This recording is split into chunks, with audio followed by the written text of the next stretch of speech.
Təklif edirəm ki, bir neçə giriş cümləsi ilə başlayaq. Qısaca xatırlayaq. Ötən dəfə nədən danışmışdıq? Biz uğursuz kölgəsini analiz edirdik. Bu dəfə isə daha irəli gedəcək yeni kölgələrə. Amma onları dərin şəkildə başa düşmək üçün əvvəlcə bir növrə qoymaq lazımdır. Bir daha aydınlaşdıraq. Kölgənin inteqrasiyası mərhələli şəkildə gedir. Bu bir anlıq proses deyil, bütün bir evolyusiyadır. Və bu proses hər dəfə müəyyən mərhələdən keçir. Birincisi, əvvəlcə persona səviyyəsində, yəni sosial maskamız, başqalarına göstərdiyimiz obrazdan keçir. İkincisi, ego səviyyəsində, daha sonra utanç səviyyəsində və yalnız bundan sonra kölgə öz unikallığına, öz gücünə keçir. Yəni, kölgə düşmən deyil, o yoldur. Sənin öz içinə doğru enib, sonra artıq tam və bütöv şəkildə yenidən qalxmaq yolu. Hər bir kölgədən keçəndə axırda çıxış nöqtən unikallıq olur. Sən öz möhtəşəmliyini, öz inanılmaz varlığını hər tərəfdən hiss etməyə başlayırsan. Həm qaranlıq tərəfdən, həm də qızıl tərəfdən. Bir an gəlir ki, sən birdən anlayırsan ki, sərhədlər sadəcə silinib.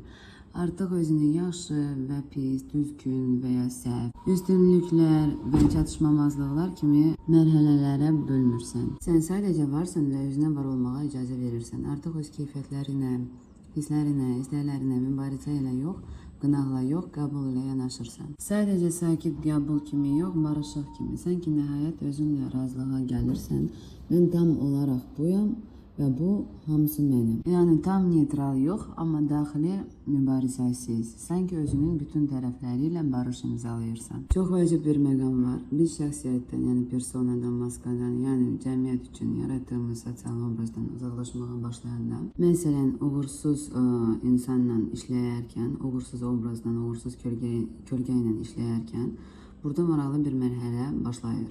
Biz uğurlu uğur obrazından imtina etməyə başlayırıq. Hər şeyin güya mükəmməl göründüyü, bizim axında, dalğada, qaydasında olduğumuz o saxta parıltıdan imtina etməyə başlayırıq. Və birinci addım nədir? Biz artıq özümüzə yalan danışmağı dayandırırıq. Daxildə tam başqa bir şey baş verərkən, xaricdə hər şey yaxşıdır, oyununu oynamırıq. Çünki bu maskanın, bu ideal obrazın arxasında həmişə canlı bir şey gizlənir.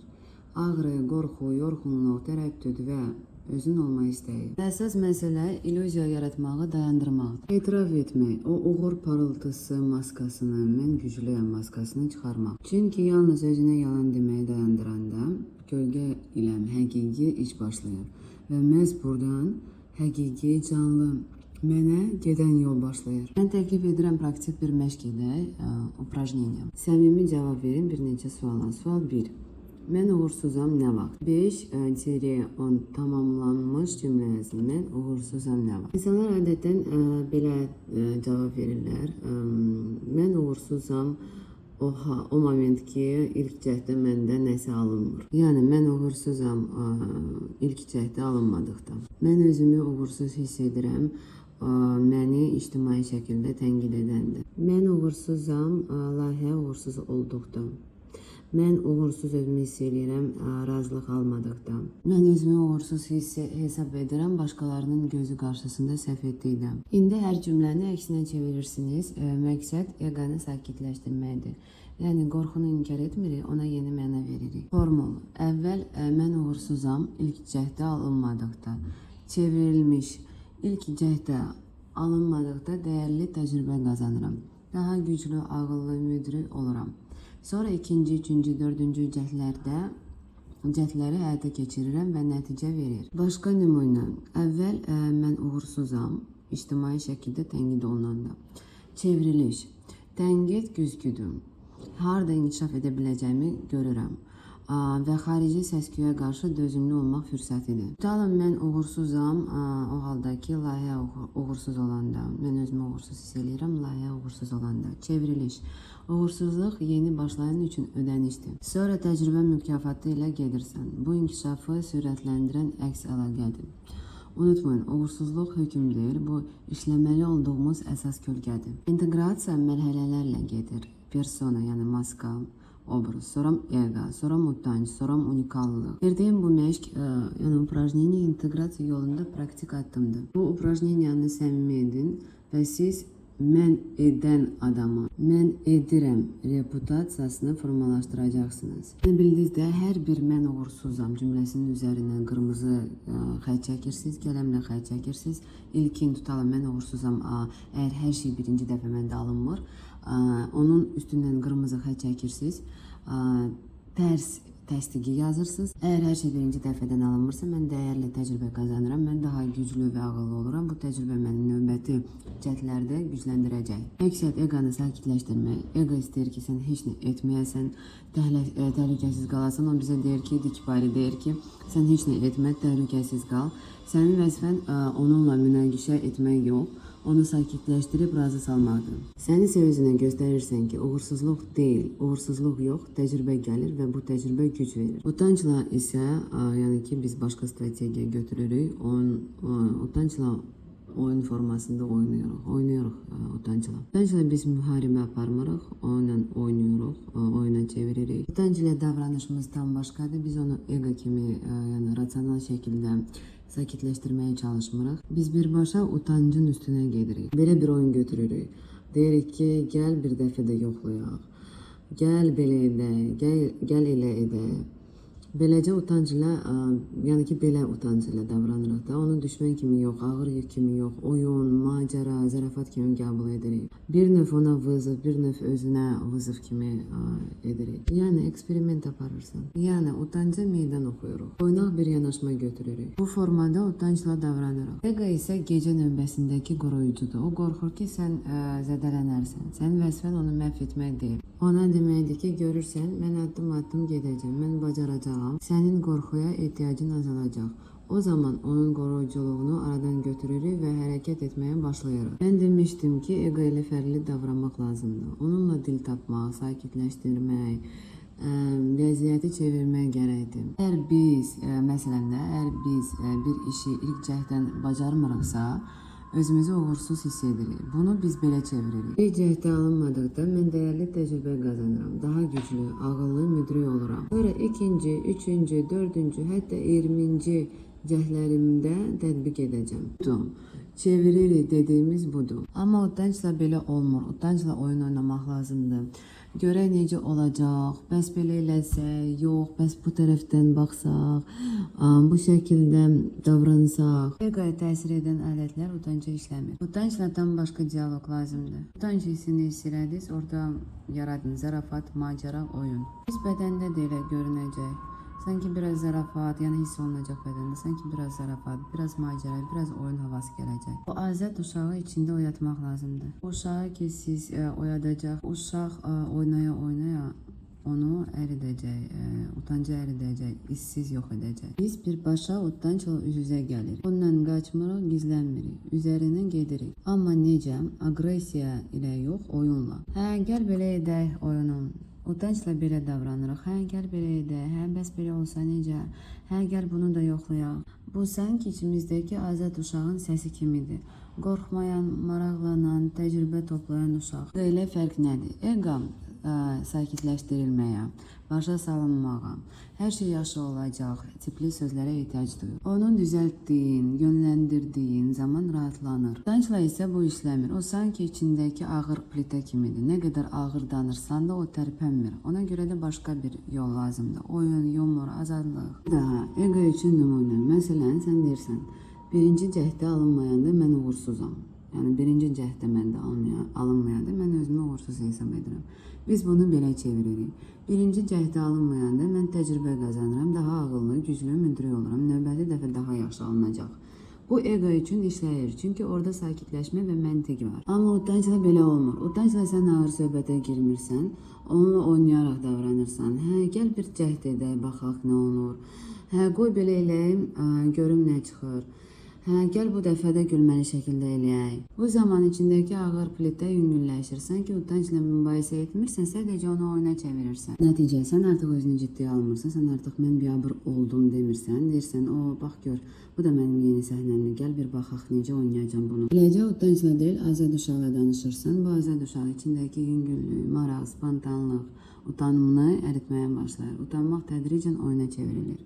Kısaca xülasə, ego üçün sakitləşdir, izah et, utanç üçün oyuna çevir, zarafat elə, maraqlan. Hissində hiss elədiyin o olacaq ki, ağır plitədən macəra, oyun, azad uşağa keçəcəksən hisslərində. Utanç gələrsə onunla döyüşmə, gül ona, zarafat et, oyuna çevir. Onda o səni buraxacaq. Və nəticə etibarilə siz bu yolla, həyat yolu ilə gedəndə, yəni bu oyunun gəl belə edək yanaşmasının içində yaşamağa başlayanda, bu oyunu tətbiq eləyəndə, gəl belə edək, siz nə etməyə başlayacaqsınız? Nə baş verəcək? Nə baş verir? Siz artıq hər şeyi düzgün eləməyə çalışan insan kimi yox, özünə icazə verən insan kimi yaşayırsınız. Artıq mən necə görünürəm, doğrudurmu? Bunu belə etmək olar, sualları azalır, onların yerinə gəlir maraq, azadlıq, yaradıcılıq. Nəticədə nə yaranır? Siz öz unikallığınızı hiss etməyə başlayırsınız. Həqiqətən də mən başqaları kimi deyiləm və bu əladır duyğusu gəlir. Bu içəridəki mən əlam, mən maraqlıyam, mən bacarıram hissidir. Amma bu təkcə sözlə yox, bədənlə də hiss olunur. Sanki nəfəs rahatlaşır, çiyinlər açılır. Niyə bu baş verir? Çünki siz artıq özünüzə istənilən olmağa icazə verirsiniz. İstənilən, ciddiliyi, doğru olmalıyam, gərginliyi itir. Yerinə gəlir yüngüllük, oyun, sınaq, maraq. Və bu yüngüllük içində siz öz həqiqi təbiətinizi tapırsınız. O heç kimə bənzəmir. Qısa desək, utanç oyuna çevrilir. Ciddilik itir. Özünə mən istənilən ola bilərəm icazəsi yaranır. Və buradan unikallıq doğulur. O süni şəkildə yox, hiss edilərək doğulur. Başqa sözlə bu yolun sonunda siz artıq kiməsə bənzəməyə çalışmırsınız. Siz sadəcə özünüz kimi olmağın ləzzətini tapırsınız. Və bax, bu unikallıqdır. Gəlin bir daha başa düşək ki, kölgənin inteqrasiyası. Bu, ondan qaçmaq yox. Əksinə ora doğru getmək. O kölgəyə özünə olmaq icazəsi vermək. Ona həyatda yer açmalıdır. Nə qədər yer verəcəksiniz, bu artıq sizin işinizdir. Hər kəs bunu öz həyatına, öz vəziyyətinə görə hiss edəcək. Əsas məsələ bu kölgələrdən qaçmaq yox, onlara tərəf getməkdir. Davam etməzdən əvvəl bir tezis əlavə edək. Mən bunu keçən dəfə də demişdim, amma yenə xatırlamaq istəyirəm. Bizim həyatımızda bəzi faktlar var ki, onlarla barışmaq, onları qəbul etmək və onlarla yaşamaq lazımdır. Birinci fakt, gölgələrin mövcudluğu. Biz bunu qəbul etməliyik. Bu bizdə var, bu var. İkinci fakt, müəyyən istəklərin olması. Üçüncü fakt, ambisiyanın mövcudluğu. Ambisiyalı insan kimdir, necə olur? Ambisiyalı insan nədir? Məsələn, deyir, mən öz yolumu yaratmaq istəyirəm. Mən təsir gücü istəyirəm. Mən dünyavi səviyyədə ulduz olmaq istəyirəm. Mən bütün dünyanın pullarını istəyirəm. Siz bu cür insansınızsa, bunu fakt kimi qəbul edin. Çünki ambisiya ilə mübarizə aparmaq tamamilə mənasız və faydasız işdir. Bu səbəbdən də bir şey dərk edin ki, və yadda saxlayın. Əgər siz öz istəklərinizi, etirazlarınızı, daxili yanğınızı reallaşdırmasanız, özünüzü uğursuz hiss edəcəksiniz. Bu bir aksiyomadır. Yəni, elə insanlar da var ki, daha sakit, rahat və xoşbəxt yaşayırlar. Onlarda sektor yaratmaq, dünya səviyyəsində parıldamaq kimi güclü ambisiyaları yoxdur. Onlara bəlkə də biraz daha asan, daha xoşbəxt yaşamaq qismət olur. Mənim hissimcə bu belədir. Niyə bunu fakt kimi qəbul etmək vacibdir? Çünki siz özünüzlə döyüşməyi sevirsiniz. Və çox vaxt mən görürəm ki, bu vəziyyətdə siz, mən belə edirik. Bax, onlar xoşbəxtdirlər, sakit yaşayırlar, az şeyə qane olurlar. Mən də elə yaşamalıyam. Amma sizdə, məndə bu işləməyəcək. Siz öz inkarınızı xidmət etməyə davam edə bilərsiniz. Yəni, onu əsaslandırmaq, başqaları ilə müqayisə etmək. Bax, onlar xoşbəxtdir, sakit yaşayırlar, mən də elə yaşamalıyam kimi müqayisələr. Yaxud da kimisə ittiham eləmək. Məsələn, ərim mənim istəklərimi dəstəkləmir kimi variantlar özünüzə gələ bilərsiniz. Amma mən sizə belə deyim, siz sadəcə uğursuz olmaqdan, cəhd edib uğursuz olmaqdan qorxursunuz. Uğursuz olmaq qorxunc gəlir sizə. Siz də bu qorxudan qaçmaq üçün əlinizin üzərinə atırsınız məsuliyyəti. Üzərində də başqa cür olur. Yəni, həqiqətən də çox adam öz qorxularını başqalarının üstünə yükləyir. Onlara deyir, inkişaf elən, dəyiş, get irəlim. Bu kimi yol göstərmələrlə digərlərini sirkələyirlər. Amma bu sözlər əslində özünə ünvanlanmalıdırlar. Sadəcə olaraq başqalarından əl çəkin, öz işinizə məşğul olun və nəhayət öz içinizdəki o istəyi, o yanğını qəbul edin. Bu sizdə var və bununla heç nə edə bilməyəcəksiniz. Sadəcə yaşamalısınız. Adınızdadır, biz proyeksiya haqqında danışmışdıq. İnsan özündə olanı başqasına proyeksiya edir. Yəni özünü onda görür. Proyeksiya nədir? Biz çox vaxt özümüzdə qəbul etmədiyimizi başqalarında görürük. Məsələn, sənin içində güc, təsir, şöhrət istəyi varsa, var, amma bunu özündə görmək qorxuludur. Onda beyin nə edir? Başlayır başqalarına demək. O çox təkəbbürlüdür, bu ancaq pul fikirləşir. Əslində isə bu sənin içindəki eyni istəkdir, sadəcə hələ qəbul etməmisən. Bu belə, qaldısa baxın, istək və daxili yanğına siz heç nə edə bilməyəcəksiniz bundan. Bunu dəyişmək olmur, sadəcə qəbul etmək olur. Bu istək, bu yanığı, bu mən istəyirəm enerjisini silə bilməzsiniz. Onu nə dua, nə mən artıq istəmirəm sözləri söndürə bilər. Ona görə də yeganə sağlam yol qəbul eləmək və inteqrasiya etməkdir. Yəni, bəli, mənim içimdə bu istək var, mən bununla yaşayıram. Niyə bu qorxuludur? Çünki nə qədər çox inkar edirsənsə, bir o qədər də qəbul etmək qorxulu görünür. Psixika belə işləyir ki, yəni nəyi basırsan, nəyi gizlədirsən, o böyüyür. Amma əsl həqiqət budur. Əgər ora getməsən, daha qorxulu olacaq. Bu qorxuludur. Çünki insan bir şeyi nə qədər çox inkar edirsə, onu qəbul etmək bir o qədər də qorxulu olur.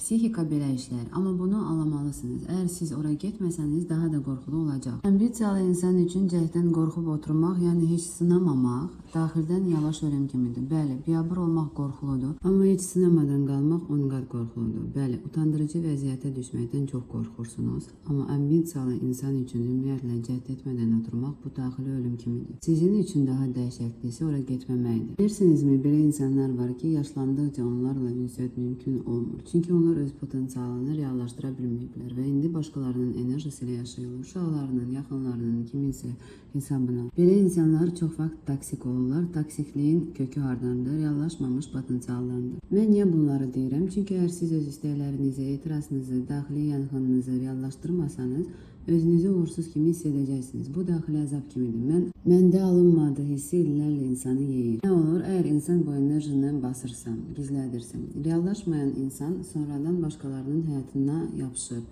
Onlar uşaqlarının, həyat yoldaşının, dostlarının enerjisini sovururlar. Başlayırlar belə eləməyə. Sən niyə inkişaf etmirsən? Sən niyə az çalışırsan? Əslində bu cümlələr özlərinə aiddir, amma deyirlər başqalarına. Yəni özlərinə o sualı yönəltməlidirlər ki, mən niyə inkişaf etmirəm, mən niyə az çalışıram? Ona görə də belə insanlar toksik olur, çünki içlərindəki enerjini yönəltmirlər, basırlar və o çirkli kimi enerji çölə çıxır, çölə axır. Əgər istəklərini reallaşdırmasan, içində yaranır dərin uğursuzluq hissi, boşluq və yanma, təhlükəli proyeksiya, yəni günahı başqasında axtarma və nəhayət evdaxili kiçik diktator rejimi, başqaları üzərində nəzarət, hakimiyyət istəyi. Bu lider enerjisinin gölgəsidir. Lider reallaşması tırana çevrilir. İnsanlar illərlə, bəzən bütün ömürləri boyu bu arzulardan, istəklərdən, kölgələrdən qaçırlar. Amma bu istəklərdə, arzularda, kölgənin içində, yəni arzunun içində həmişə hakimiyyət istəyi, nəzarət ehtiyacı yatır. Xatırlayırsınız, mən demişdim, uğursuz arxetipi liderlə sıx bağlıdır. Lider kimdir? Lider o kəsdir ki, vəzifə, güc, hakimiyyət istəyən biridir. Və bax, həmin bu liderli enerjisi bəzən tiranından çevrilir. O adamlarla ünsiyyət çox çətindir, çünki onlar özünü reallaşdıra bilməmiş liderlardır. Niyə bunu xatırladıram? Çünki keçən videoda mən keçid mərhələsindən danışmışdım. Bu çox ağır hissdir. Sən artıq keçmişdə deyilsən, amma hələ də istədiyin yerdə də deyilsən. Belə havada asılı qalmaq hissi. Və sizə deyim, çoxlu böyük ambisiyalı insanlar bu vəziyyətdə yaşayır. Adversionni, yəni bu asıllılıq havası, yəni vəziyyəti, müəyyənliyə çatmamaq hissi, belə deyim, bizim psixikamız üçün ən çətin sınaqlardan biridir. Belə insanlar adətən depressiyaya, narahatlığa, bəzən isə tam ümidsizliyə yuvarlanırlar. Keçid mərhələsi ən çətin hissdir. Bu o vaxtdır ki, sən artıq əvvəlki köhnə sən deyilsən, amma hələ yeni sən də tam formalaşmayıb. Sanki havadan asılısan, bu psixika üçün çox çətin hissdir, çünki beyin qeyri-müəyyənliyi sevmir. Bu mərhələdə çoxları depressiya, narahatlıq, ümidsizlik yaşayırlar. Depressiyaya, narahatçılığa, ümidsizliyə düşürlər. Amma bu təbii keçid halıdır. Bu haldan keçən hər kəs bir müddət sonra yeni mərtəbəyə qalxır. Xülasə, proyeksiya, özündə qəbul etmədiyini başqasına atmaqdır. İstək və ambisiya silinmir, yalnız qəbul olunur. Onu basmaq, reallaşmamış toksik həyat yaradır. Qorxudan qaçma, o tərəfə get. Çünki orada sənin gücün yatır. Keçid dövrü çətindir, amma bu inkişafın təbii mərhələsidir. Əgər içindəki istəkləri və ambisiyanı tanımasan, onlar səni idarə edəcək. Əgər tanısan, sən onları idarə edəcəksən. Keçid dövrü insan üçün ən çətin mərhələlərdən biridir. İnsan təbii olaraq müqavimət göstərir, içində savaşır. Amma mən indi başqa bir şey deyirəm. Mən deyirəm ki, siz öz əllərinizlə özünüzü bu vəziyyətdə saxlayırsınız. Necə? Belə. Siz bu vəziyyətdə özünüzü saxlayırsınız, bu havada asılı qalmaq halında. Həmin köhnə hekayələri özünüzə danışaraq. Eyni bəhanələr gətirirsiniz, eyni ittihamları edirsiniz, eyni niyələr. Siz bəzi şeyləri öz adları ilə çağırmırsınız. Pis olanda özünüzə mən yaxşıyam deyirsiniz, özünüzə yalan danışırsınız. Bu isə sonsuz və çox əzablı bir haldır. Buna görə də indi biz bir razılaşma bağlayırıq. Bunu aksiyoma kimi yəni təyin edirik. Bunu aksiyoma kimi beynimizə yazırıq, yaddaşa vururuq. Əgər sizdə hansısa bir ideya yaranırsa, istənilən ideya, böyük, kiçik, fərqi yoxdur. Karyera, şəxsiyyət, yaradıcılıq, nə olursa olsun, yadda saxlayın. Yalnız iki yol var. Birinci yol, mən bunu edirəm. Yəni, ideya yaranıbsa, mən addım atıram. İkinci yol, mən hazır olmadığımı anlayıram. Hazır deyiləm, istəmirəm, qorxuram, bilmirəm, fərqi yoxdur. Amma bu zaman özümü danlamıram, alçaltmıram, tənqid etmirəm, beynimi yemirəm. Sadəcə bununla barışıram. Üçüncü variant yoxdur. Yəni, ya edirəm, ya da hazır olmadığımı anlayıram və özümə qarşı mərhəmətli oluram. Bitdi, başqa yol yoxdur. Əgər sizdən hansısa bir ideya yaranırsa, fərqi yoxdur, böyükdür, kiçikdir, şəxsi, peşəkar, yaradıcılıqla bağlı yalnız iki yol var. Birinci, mən bunu edirəm. İkinci, mən başa düşürəm ki, indi buna hazır deyiləm, istəmirəm, qorxuram, alınmır, fərqi yoxdur. Amma mən özümü alçaltmıram, tənqid etmirəm, beynimi yemirəm. Və salam, iki variant. Üçüncüsü yoxdur. Mən sizinlə bir müddət əvvəlki videolarda xırdaçılıqda ilişib qalanlar haqqında danışmışdım. Bilirsinizmi, xırdaçılıq nədir? Bu, o iğrənc üçüncü variantdır. Əslində o mövcud deyil, çünki o iğrəncdir. Mən sizə heç vaxt iğrənc variantlardan seçim təklif etmirəm. Amma təəssüf ki, siz bəzən elə də edirsiniz. Bax, o üçüncü iğrənc variant nədir? Budur. Heç nə etmirəm, amma etmədiyim üçün özümü yeyirəm, qorxularımı çoxaldıram. Bu vəziyyətdə ən dəhşətli nədir, bilirsinizmi? Bax, o üçüncü iğrənc variantda ən dəhşətlisi nədir? Sını ki, qətiyyən etmək olmaz. Yəni, üçüncü variantı biz seçərək, bunu biz edirik. Nəyə qətiyyən etmək olmaz? Cavab reputasiya. Siz o üçüncü variantı seçərək özünüz haqqında reputasiya yaradırsınız. Necə reputasiya? İndi şok olacaqsınız. Reputasiya. Mən etməyən adamam reputasiyası. Məndə alınmır, mən etməyən adamam. Üçüncü variantı seçərək insan içində inanır ki, mən etmirəm. Əgər insan içində inanırsa ki, mən etmirəm, təxmin edin nə olur? Bəli, əlbəttə ki, o etməyən adama çevrilir. Amma bu demək deyil ki, siz hər zaman nəsə etməyə məcbursunuz. Yox, sizdə ikinci sağlam variant var. Mən indi hazır deyiləm, qorxuram, qəbul edirəm bunu və yaxud hansısa biliklərim yoxdur ki, bu işə başlayım. Bəli, qorxuram, bəli, indi vaxt deyil. İndi vaxtı deyil. Amma bunu tanıyıram, qəbul edirəm və gedirəm başqa nəsə edirəm. Çünki bir ideya varsa, başqa ideya da olacaq. Yəni, ideyalar ümumiyyətcə milyondur, milyard qədərdir. Əgər mənə ideya gəlibsə, indi bu zamanda mən bunu icra edə bilmirəm, məndə bu alınmır, imkanlar yoxdur, həm pul baxımından, həm maddi, həm tutalmansısa bir işə başlayanda, hansısa bir biliklərə sahib deyilsən, yəni ki, bu biliyə sahib olmaq üçün sən aylar, illər keçməlidir, öyrənməlisən, yəni bunu pauzaya qoyursan. Gedirsən başqa ideyanı həyata keçirirsən. Sizin vəzifəniz o iğrənc üçüncü variantı həyatınızdan tam silməkdir. Bəli, iradə səviyyəsində. Sadəcə seçməyin o iğrənc üçüncü variantı. Sadəcə seçməyin o iğrənci. Çünki bu zaman siz yeni reputasiya qurmağa başlayırsınız. Mən edən insanım reputasiyasını başlayırsınız qurmağa. Bir də belə bir reputasiyanı başlayırsınız qurmağa. Mən özümü eşidən və istəklərimə uyğun hərəkət edən insanam. İndi növbəti videoya keçid almadıqdan öncə, irəliləmədən öncə bunu dərindən anlamaq lazımdır. Nəyi anlamaq lazımdır? 5 dəqiqə fasilə götürün, yazın. Siz şəxsən uğursuzluğu necə inteqrasiya edəcəksiniz? Uğursuz kölgəsini necə inteqrasiya edəcəksiniz? Bizim vəzifəmiz uğursuzu özümüzdə inteqrasiya etməkdir. Bəli, məhz o adamı, içimizdəki uğursuz adamı, izlətdiyimiz uğursuz adamı, siz ortaya çıxan uğursuz adamı, qorxduğumuz zamanlarda ortaya çıxan adamı inteqrasiya necə etməliyik? Yəni ki, əsas bizim vəzifəmiz o uğursuzu inteqrasiya etməkdir. Hər şey bir yana dirənir, bir məqama dirənir. Yəni bütün məqamlar bir şeyə gedib çıxır. Özünə səhv etməyə icazə verməyə. İndi isə qorxmağı dayandırmaq və bunu normal hal etmək lazımdır. Nəyi normal hal etmək?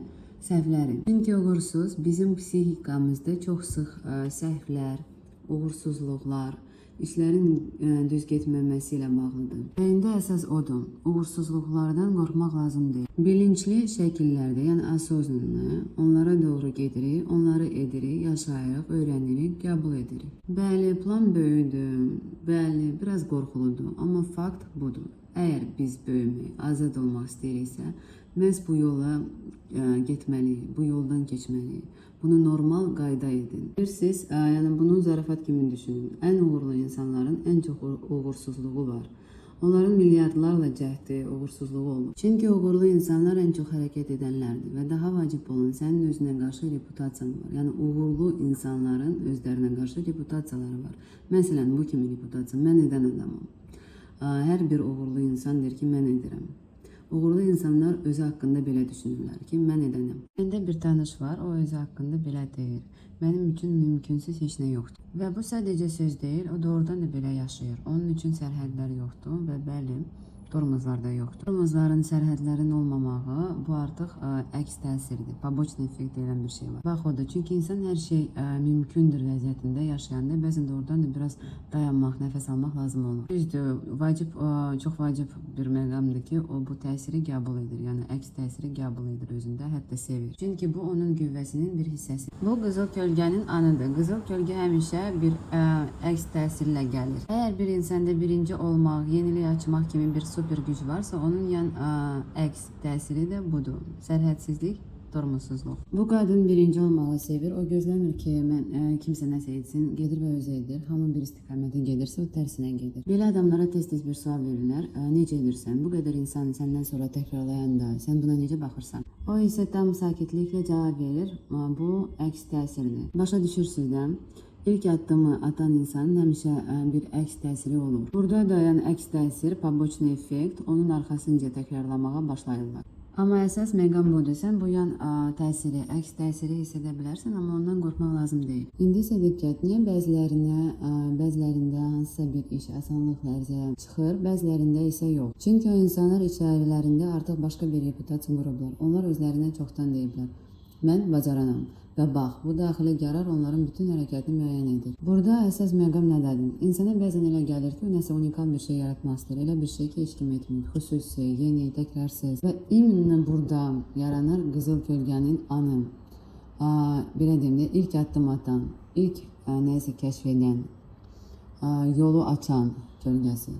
Qızıl kölgə həmişə yeniliyin və unikal enerjinin daşıyıcısı olur. Ətraflı olaraq qızıl kölgə haqqında mən öncəki videolarda paylaşım etmişəm, danışmışam ətraflı. Amma belə insanların içində çox vaxt konflikt yaranır. Onlar doğrudan da pis hiss edirlər özlərini, kimsə onları təkrarlayanda. Niyə? Çünki içlərində sanki bir səs deyir, əgər məni təkrarladılar, deməli mən artıq unikal deyiləm, mənim fərqliliyim, özəlliyim itib. Amma bu illüziyadır. Səni nə qədər təkrarlasalar da, səndən sonra nə qədər eyni addımları atsalar da, yenə fərqli olacaq. Onlar heç vaxt sənin kimi edə bilməzlər, çünki sən təkrarsızsın. Sənin ideyaların, sənin enerjin, sənin baxış bucağın başqa. Ona görə də səndə elə hiss yaranırsa ki, sanki səni oğurlayıblar, oğurlanırsan sən, səndən nəsə oğurlayırlar. Bil, bu sadəcə qızıl kölgənin özünü göstərməsidir. İlk addım atan, ilk kəşf edən, bu sənin gücünün